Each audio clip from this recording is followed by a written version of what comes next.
प्रणाम है आप सभी का और स्वागत है आपका हमारे चैनल आत्म से अध्यात्म की ओर में। आज हम इस वीडियो के माध्यम से जानेंगे श्रीमद् भागवत महापुराण के चतुर्थ स्कंद के पहले अध्याय के विषय में। सतगुरु सतनाम आदि माता अलख निरंजन होवहु वांछित फल दूहक भंजन। ओम श्री गणेशाय नमः। श्रीमद् भागवत महापुराणम चतुर्थ स्कंद अथ प्रथमो अध्याय। शीर्षक स्वयंभू मनु की कन्याओं के वंश का वर्णन। आइए अब कथा का आरंभ करते हैं। श्री मैत्रेय जी कहते हैं कि विदुर जी स्वयंभू मनु के महारानी शत्रुपा से प्रियवत और उत्तानपाद इन दोनों पुत्रों के सिवा 3 कन्याएं भी हुई थी। वे आकुति, देवहूति और प्रसूति के नाम से विख्यात थीं। आकुति का यद्यपि उसके भाई थे तो भी महारानी शत्रुपा की अनुमति से उन्होंने रुचि प्रजापति के साथ पुत्रिका धर्म के अनुसार विवाह किया। प्रजापति रुचि भगवान के अनन्य चिंतन के कारण ब्रह्मा तेज से संपन्न थे। उन्होंने आकुति के गर्भ से एक पुरुष और एक स्त्री का जोड़ा उत्पन्न किया। उनमें जो पुरुष था वह साक्षात यज्ञ स्वरूपधारी भगवान विष्णु थे और जो स्त्री थी वह भगवान से कभी न अलग रहने वाली लक्ष्मी जी की अंश स्वरूपा दक्षिणा थी। मनु जी अपनी पुत्री आकुति से उस परम तेजस्वी पुत्र को बड़ी प्रसन्नता से अपने घर लेकर आए और दक्षिणा को रुचि प्रजापति ने अपने पास रखा। जब दक्षिणा विवाह के योग्य हुई उसने यज्ञ भगवान को ही अपने पति के रूप में प्राप्त करने की इच्छा की। तब भगवान यज्ञ पुरुष ने उससे विवाह किया। इससे दक्षिणा को बड़ा संतोष हुआ। भगवान ने प्रसन्न होकर उससे 12 पुत्र उत्पन्न किए। उनके नाम हैं तोष, प्रतोष, संतोष, भद्र, शांति, इडस्पति, इध्म, कवि, विभु, स्वह, सुदेव और रोचन। ये ही स्वयंभू मनवंतर में तुषित नाम के देवता हुए। उन मनवंतर में मरीचि आदि सप्तऋषि थे।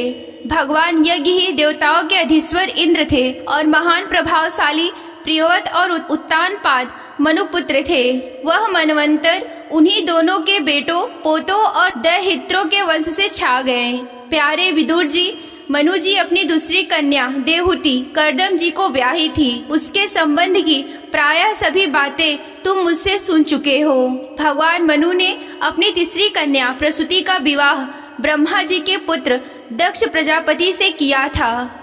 उसकी विशाल वंश परंपरा तो सारी त्रिलोकी में फैली हुई है। मैं कर्दम जी की 9 कन्याओं का जो 9 ब्रह्म ऋषियों से ब्याही गई थी पहले ही उसका वर्णन कर चुका हूँ। अब उनकी वंश परंपरा का वर्णन करता हूँ, सुनो। मरीचि ऋषि की पत्नी कर्दम जी की बेटी कला से कश्यप और पूर्णिमा नामक 2 पुत्र हुए, जिनके वंश से यह सारा जगत भरा हुआ है। पूर्णिमा के बिरज और विश्वग नाम के 2 पुत्र तथा देवकुल्या नाम की एक कन्या हुई।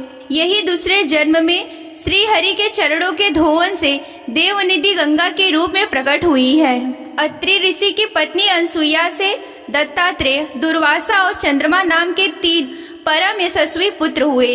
ये क्रमशः भगवान विष्णु, शंकर और ब्रह्मा के अंश से ही उत्पन्न हुए थे।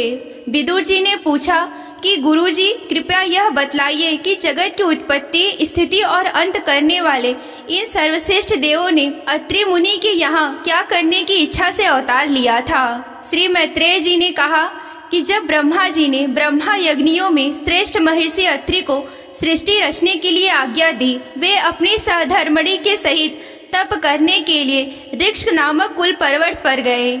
वहाँ पलाश और अशोक के वृक्षों का विशाल वन था। उसके सभी वृक्ष फूलों के गुच्छों से लदे थे। उसमें सब ओर निर्विंध्या नदी के जल की कलकल ध्वनि गूंजती रहती थी। उस वन में मुनि श्रेष्ठ प्राणायाम के द्वारा चित्त को वश में करके 100 वर्ष तक केवल वायु पीकर सर्दी गर्मी आदि द्वंद्वों की कुछ भी परवाह न करके एक पैर से खड़े रहे। उस समय वे मन ही मन यही प्रार्थना करते थे कि जो कोई संपूर्ण जगत के ईश्वर है, मैं उनकी शरण में हूँ, वे मुझे अपने ही समान संतान प्रदान करें। तब यह देखकर प्राणायाम रूपी ईंधन से प्रज्वलित हुई अत्रि मुनि का तेज उसके मस्तक से निकलकर तीनों लोकों को तपा रहा था। ब्रह्मा, विष्णु और महादेव तीनों जगतपति उनके आश्रम पर आए। उस समय अप्सरा, मुनि, गंधर्व, सिद्ध, विद्याधर और नाग उनका सुयश गा रहे थे। उन तीनों का एक ही साथ प्रादुर्भाव होने से अत्रि मुनि का अंतःकरण प्रकाशित हो उठा। उन्होंने एक पैर से खड़े खड़े ही उन देवों को देखा और फिर पृथ्वी पर दंड के समान लौटकर प्रणाम करने से अनंतर अर्ध पुष्प आदि पूजन की सामग्री हाथ में लेकर उनकी पूजा की। वे तीनों अपने अपने वाहन हंस, गरुड़ और बैल पर चढ़े हुए तथा अपने कमंडलू, चक्र, त्रिशूल आदि चिन्हों से सुशोभित थे। उनकी आंखों से कृपा की वर्षा हो रही थी। उनके मुख पर मंद हास्य की रेखा थी जिससे उनकी प्रसन्नता झलक रही थी। उनके तेज से चौंधिया कर मुनिवर ने अपनी आंखें मूंद ली। वे चित्त को उन्हीं की ओर लगाकर हाथ जोड़कर अति मधुर और सुंदर भावपूर्ण वचनों में लोकों में से सबसे बड़े उन तीनों देवों की स्तुति करने लगे। अत्रि मुनि ने कहा कि भगवान, प्रत्येक कल्प के आरंभ में जगत की उत्पत्ति, स्थिति और लय के लिए जो माया के सतत आदि तीनों गुणों का विभाग करके भिन्न भिन्न शरीर धारण करते हैं, वे ब्रह्मा, विष्णु और महादेव आप ही हैं। मैं आपको प्रणाम करता हूँ। कहिए, मैंने जिनको बुलाया था आप में से वे कौन महानुभाव हैं? क्योंकि मैंने तो संतान प्राप्ति की इच्छा से केवल एक सुरेश्वर भगवान का ही चिंतन किया था। फिर आप तीनों ने यहाँ पधारने की कृपा कैसे की? आप लोगों तक तो देहधारियों के मन की भी गति नहीं है, इसीलिए मुझे बड़ा आश्चर्य हो रहा है। आप लोग कृपा करके मुझे इसका रहस्य बतलाइए। श्री मैत्रेय जी कहते हैं कि समर्थ विदुर जी, अत्रि मुनि के वचन सुनकर तीनों देव हंसे और उनसे सुमधुर वाणी में कहने लगे। देवताओं ने कहा कि ब्राह्मण, तुम सत्य संकल्प हो, अतः तुमने जैसा संकल्प किया था वही होना चाहिए। उससे विपरीत कैसे हो सकता था? तुम जिस जगदीश्वर का ध्यान करते थे वह हम तीनों ही हैं। प्रिय महर्षि, तुम्हारा कल्याण हो। तुम्हारे यहाँ हमारे अंश स्वरूप 3 जगत विख्यात पुत्र उत्पन्न होंगे और तुम्हारे सुंदर यश का विस्तार करेंगे। उन्हें इस प्रकार अभिष्ट वर देकर तथा पति पत्नी दोनों से भली भांति पूजित होकर उनके देखते ही देखते वे तीनों सुरेश्वर अपने अपने लोकों को चले गए। ब्रह्मा जी के अंश से चंद्रमा, विष्णु के अंश से योगवेत्ता दत्तात्रेय जी और महादेव जी के अंश से दुर्वासा ऋषि अत्रि के पुत्र के रूप में प्रकट हुए। अब अंगिरा ऋषि की संतानों का वर्णन सुनो। अंगिरा की पत्नी श्रद्धा ने सीनी वाली, कुहू, राका और अनुमति इन 4 कन्याओं को जन्म दिया। इनके सिवा उनके साक्षात भगवान उथत जी और ब्रह्मनिष्ठ बृहस्पति जी ये 2 पुत्र हुए जो स्वारोचिस मनवंतर में विख्यात हुए। पुलत्स्य जी के उनकी पत्नी अभिर्भू से महर्षि अगस्त और महातपस विसर्स्वा ये 2 पुत्र हुए। इनमें अगस्त जी दूसरे जन्म में जठरा अग्नि हुए। विशर्वा मुनि के इडवीडा के गर्भ से यक्षराज कुबेर का जन्म हुआ और उनकी दूसरी पत्नी केसिनी से रावण, कुंभकर्ण और विभीषण उत्पन्न हुए। महामते, महर्षि पुलह की स्त्री परम साध्वी गति से कर्म श्रेष्ठ, वरियान और सहिष्णु ये 3 पुत्र उत्पन्न किए। इसी प्रकार क्रतु की पत्नी क्रिया ने ब्रह्मा तेज से दिदीप्यायन, बालखिल्य आदि 60,000 ऋषियों को जन्म दिया। शत्रुतापन विदुर जी, वशिष्ठ जी की पत्नी उर्वा, अरुंधति से चित्रकेतु आदि 7 विशुद्ध चित्त ब्रह्म ऋषियों का जन्म हुआ। उनके नाम चित्रकेतु, सुरोचि, विरजा, मित्र, उलबड़, वसुमृधान और ध्रुमान थे।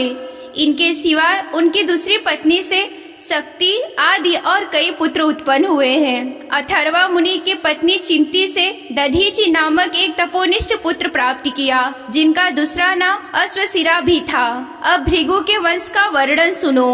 महाभाग भृगु जी ने अपनी भार्या ख्याति से धाता और विधाता नामक पुत्र तथा श्री नाम की एक भगवत परायण कन्या उत्पन्न की। मेरु ऋषि ने अपनी अयाति और नियति नाम की कन्याएं क्रमशः धाता और विधाता को ब्याही। उनसे उनके मुकुंड और प्राण नामक पुत्र पैदा हुए। उनमें से मृकंड और मार्कंडेय और प्राण के मुनिवर वेदशिरा का जन्म हुआ। भृगु जी के एक कवि नाम के पुत्र थे, उनसे शुक्राचार्य हुए। विदुर जी, इन सब मुनीश्वरों ने भी संतानें उत्पन्न करके सृष्टि का विस्तार किया है। इस प्रकार मैंने तुम्हें यह कर्दम जी के 2 हित्रों की संतान का वर्णन सुनाया। जो पुरुष इसे श्रद्धा पूर्वक सुनता है उसके पापों को यह तत्काल नष्ट कर देता है। ब्रह्मा जी के पुत्र दक्ष प्रजापति ने मनोनंदिनी प्रसूति से विवाह किया। उससे उन्होंने सुंदर नेत्र वाली 16 कन्याएं उत्पन्न की। भगवान दक्ष ने उनमें से 13 धर्म को, एक अग्नि को, एक समस्त पितृगण को और एक संसार का संहार करने वाले तथा जन्म मृत्यु से छुड़ाने वाले भगवान शंकर को दे दी। श्रद्धा, मैत्रीय, दया, शांति, तुष्टि, पुष्टि, क्रिया, उन्नति, बुद्धि, मेघा, तितिक्षा और मूर्ति ये धर्म की पत्नियां हैं। इनमें से श्रद्धा ने शुभ, मैत्री ने प्रसाद, दया ने अभय, शांति ने सुख, तुष्टि ने मोद, पुष्टि ने अहंकार को जन्म दिया। क्रिया ने योग, उन्नति ने दर्प, बुद्धि ने अर्थ, मेघा ने स्मृति, तितिक्षा ने क्षेम और लज्जा से प्रसय नामक पुत्र उत्पन्न किया। समस्त गुणों की खान मूर्ति देवी ने नर नारायण ऋषियों को जन्म दिया। इनका जन्म होने पर इस संपूर्ण विश्व ने आनंदित होकर प्रशंसा प्रकट की। उस समय लोगों के मन, दिशाएं, वायु, नदी और पर्वत सभी में प्रसन्नता छा गई।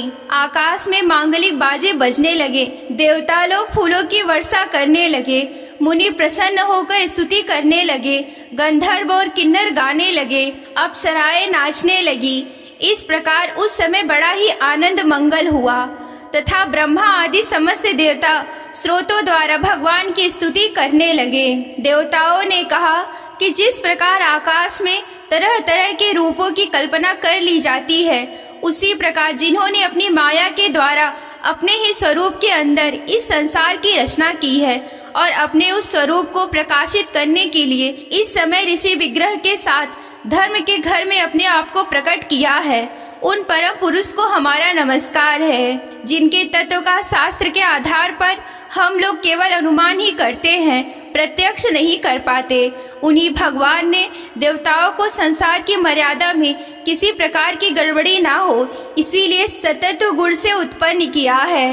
अब वे इस करुणामय नेत्रों से जो समस्त शोभा और सौंदर्य के निवास स्थान निर्मल दिव्य कमलों को भी नीचा दिखाने वाले हैं, हमारी ओर निहार रहे हैं। प्यारे विदुर जी, प्रभु का साक्षात दर्शन पाकर देवताओं ने उनकी इस प्रकार स्तुति और पूजा की। तदंतर भगवान नर नारायण दोनों गंधमादन पर्वत पर चले गए। भगवान श्री हरि के अंशभूत वे नर नारायण ही इस समय पृथ्वी का भार उतारने के लिए यदुकुल भूषण श्री कृष्ण और उन्हीं के सरीखे श्यामवर्ण कुरुकुल तिलक अर्जुन के रूप में अवतरण हुए हैं। अग्निदेव की पत्नी स्वाहा ने अग्नि के ही अभिमानी पावक, पवमान और सूची ये 3 पुत्र उत्पन्न किए हैं। ये तीनों ही हवन किए हुए पदार्थों का भक्षण करने वाले हैं। इन्हीं तीनों से 45 प्रकार की अग्नि भी उत्पन्न हुए हैं। ये ही अपने 3 पिता और एक पितामह को साथ लेकर 49 अग्नि कहलाए गए हैं। वेदज्ञ ब्राह्मण वैदिक यज्ञ कर्म जिन 49 अग्नियों के नामों से आग्नेय इष्टियां करते हैं, वे यही हैं। अग्नि ध्वातत्व, बहिर्षद, सोमप और आजप्य ये पितर हैं। इनमें सानिग भी है और निर्मिग भी है।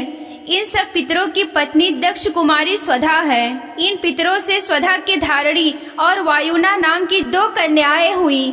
ये दोनों ही ज्ञान विज्ञान में पारंगत और ब्रह्मा ज्ञान का उपदेश करने वाली हुई। महादेव जी की पत्नी सती थी। वे सब प्रकार से अपने पतिदेव की सेवा में संलग्न रहने वाली थी, किंतु उनके अपने गुण और सील के अनुरूप कोई पुत्र नहीं हुआ, क्योंकि सती के पिता दक्ष ने बिना ही किसी अपराध के भगवान शिव जी के प्रतिकूल आचरण किया था। इसीलिए सती ने युवा अवस्था में ही क्रोधवश योग के द्वारा स्वयं ही अपने शरीर का त्याग कर दिया था। यहीं पर श्रीमद् भागवत महापुराण के चतुर्थ स्कंद का पहला अध्याय समाप्त होता है। अगर आप श्रीमद् भागवत महापुराण की कथा में रुचि रखते हैं और विस्तार पूर्वक वर्णन यूं ही सुनना चाहते हैं, तो हमारे चैनल को सब्सक्राइब कर लें। ये वीडियो आप सभी को कैसा लगा हमें कमेंट करके बताएं। आज के वीडियो में बस इतना ही। मिलते हैं अगले वीडियो में। तब तक के लिए आप सभी को जय आदि शक्ति भोलेनाथ जी। हर हर महादेव।